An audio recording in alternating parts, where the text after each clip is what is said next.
Okay, so in this video, I am going to discuss your doubt which you asked the day before yesterday.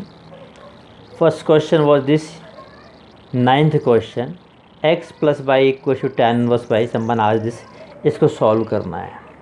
Okay and ठीक है, वो हमें ला के बताना ही है. ठीक है, कैसे करना, look here. Differentiate it, x का 1, बाई का by dash, tan inverse by का 1/1 प्लस बाई स्क्वायर और बाई का बाई डैश. पता है जिसमें बाई रहता है उसको डिवाइड बाई एक्स एक्स्ट्रा लिखना पड़ता. ठीक है, सो ये हो गया. Now this y dash is multiplied this 1, so y dash upon 1 plus y square minus this y 1 I have transferred here, so minus y dash. So finally what is here, 1 equals to y dash upon 1 plus y square minus y dash. Y dash is what, d y by d x. अब हमने इन दोनों से by dash लिया common, तो बचा 1/1 plus y square minus 1. इसको solve करें तो 1 प्लस बाई स्क्वायर यहाँ आएगा, तो 1 कैंसिल होकर बचेगा minus y square upon 1 plus y square और बाई डैश कॉमन. अब ये 1 प्लस बाई स्क्वायर मल्टीप्लाई यहाँ हो गया, तो 1 plus y square equal to minus y square y dash, और इनको भी ट्रांसफ़र करके इस तरफ कर दिया. सो फाइनली हमें जो चाहिए था मिल गया. आप वीडियो को पॉज करके इसको गौर से देखें 2-3 बार, आपको समझ में आ जाएगा. दूसरी चीज़ आपको बताते हैं, आपने 10th और 11th क्वेश्चन में पूछा था, इसमें कितने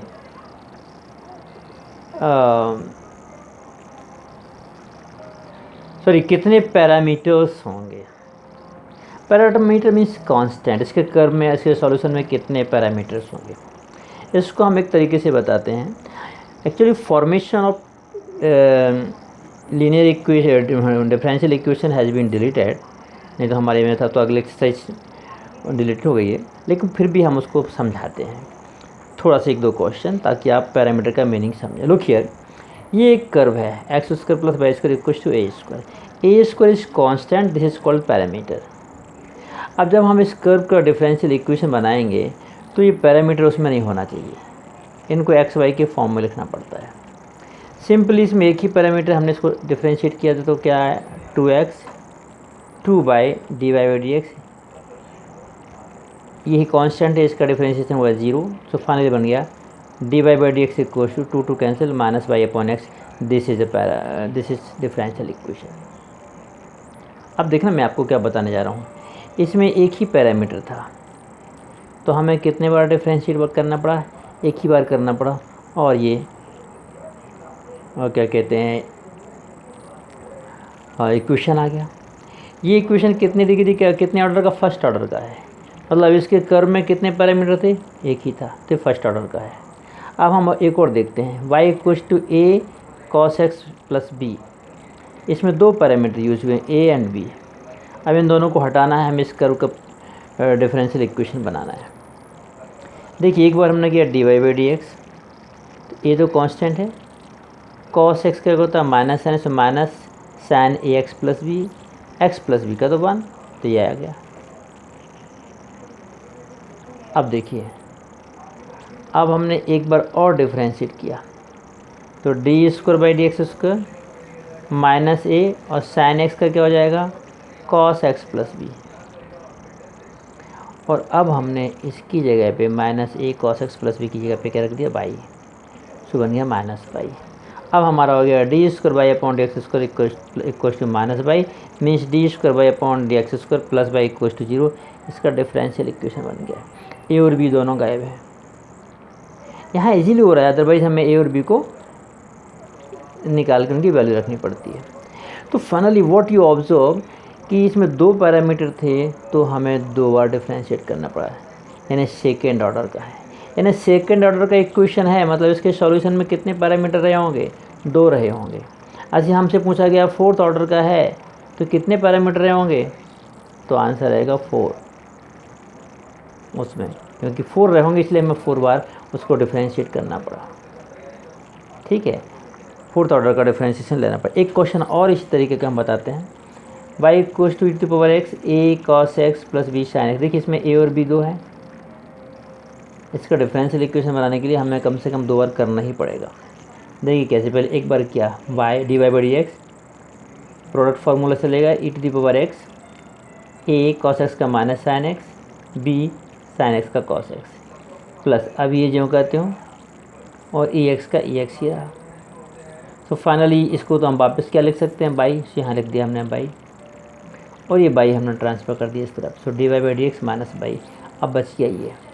अब एक बार और डिफ्रेंशिएट करते हैं, तो d y by d x का हो गया d square y by d x, इसका सेकेंड ऑर्डर, बाई का d y by d x, और इसका फिर किया हमने, तो पहले इसको जो कहते हैं रखा e to the power x minus a sine x का cos x minus plus b minus cos x का माइनस साइन एक्स हो गया माइनस बी साइन एक्स, और अब ये जो कहते हो e to the power x और minus a sine x b cos x, यहाँ लिख दिया वापस।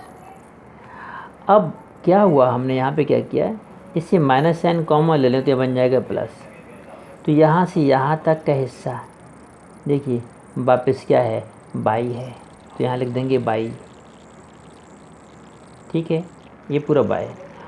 और ये जो इतना हिस्सा बचा है ये क्या था, d y by d x minus by, d y by d x minus by, यानी कुल मिला के पूरा d y by d x minus by और d y by d x में by d y by d x और d square by d x इसी में टूट गया सब, और after simplification we get this one, और हमें इसका डिफरेंशियल इक्वेशन मिल गया।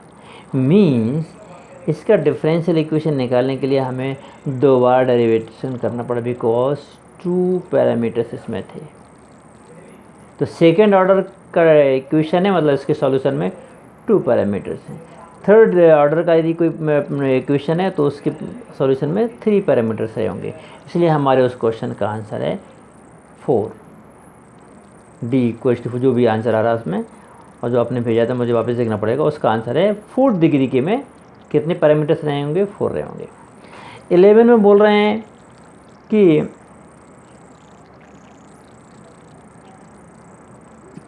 पर्टिकुलर सॉल्यूशन यदि कोई है तो उसमें कितने पैरामीटर रहे होंगे।